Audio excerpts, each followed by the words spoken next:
Svako predveče kada zaljevate svoje cvijeće ili pak povrtnjak, razmišljate li kada o tome koliko kanti vode dajete zemlji i koliko je to novca? Ukoliko vam to često prolazi kroz glavu, sigurna sam da razmišljate o nekom načinu prikupljanja kišnice, prirodnog resursa koji se može iskoristiti na najbolji mogući način. Vrijeme je da napravite životnu investiciju i smanjite troškove pitke vode mjesečno za čak 50%. Kako?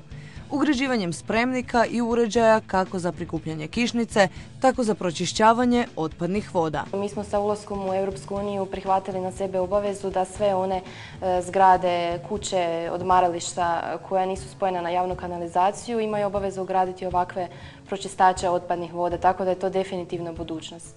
I to svjetla kako za naš planet, tako i za naše novčanike. Obzirom da su nam već najavili sušnu godinu, ovakav sustav odličan je način prkošenja ljetu bez kiše, ali i rješavanje recimo problema septičkih jama ili nedostatka priključka na javni sustav odvodnje otpadnih voda. Pa praktično je vrlo, recimo pogotovo kod ovih sustava za pročišćavanje otpadnih voda, oni puno smanjuju odvoz otpadnog mulja. I s time i troškove, naravno, kod tih sustava za pročišćavanje otpadnih voda dovoljno je eventualno jedanput godišnje odvoziti mulj, dok je recimo kod klasičnih septičkih jama to ide kod većih i do jedanput mjesečno. Pa evo, recimo konkretno ovaj iglu služi i za kod sustava kišnice i kod sustava pročišćavanja otpadnih voda. Naime, kod sustava pročišćavanja otpadnih voda, otpadna voda se sakuplja u rezervaru i tamo se pročišćava i na kraju je rezultat čista voda koja izlazi van. Ta čista voda se preko ovog iglua može ispuštati direktno u zemlju ili se može recimo iskoristiti rezervar za kišnicu gdje se ta voda skuplja i iskoristi se za zalijevanje zelenih površina. Iako je uopće teško zamisliti da koristimo otpadne vode, razmislite o činjenici razbacivanja pitkom vodom, koje je sve manje. Možda vam je nezamislivo da cvijeće zaljevate vodom iz kanalizacije, ali vjerujte, riječ je o vrhunskim sustavima. Sam proces se odvija u dva rezervara.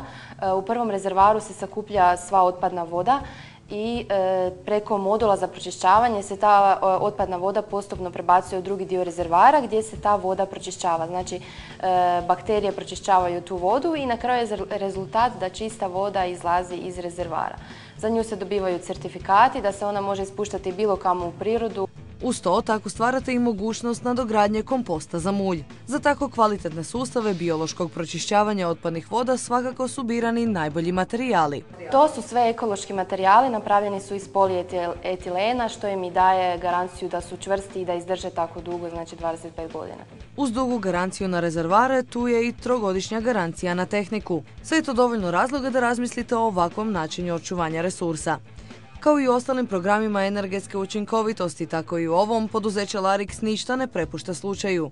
Zahvaljujući svojem timu stručnjaka, ugradnja ovakvih spremnika trajeće brzo i profesionalno, a na vama je samo jedan zadatak. Ono što je potrebno da nama bude pripremljeno kad dolazimo na montažu je skopana jama gdje se ukopa i rezervar i ovaj iglu, tako da na površini se ne vidi ništa osim poklopca koje je gore, naravno da se može doći do rezervara ako nešto zatreba. Što je s veličinom spremnika? Može li se ona odabrati?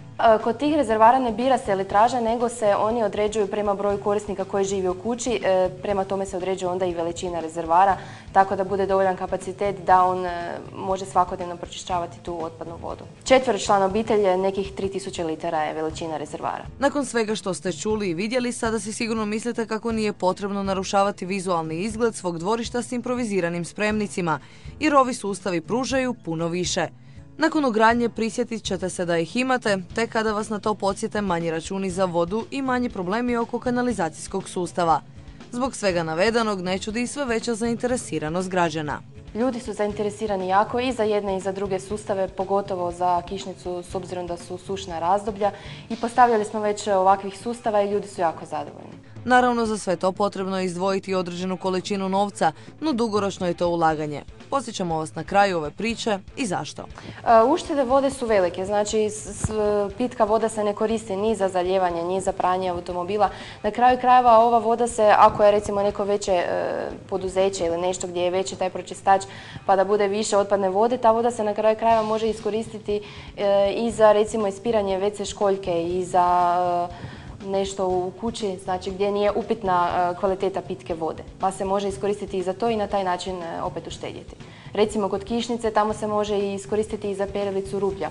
To je jako pogodno jer je kišnica meka i ne stvara se kamenac.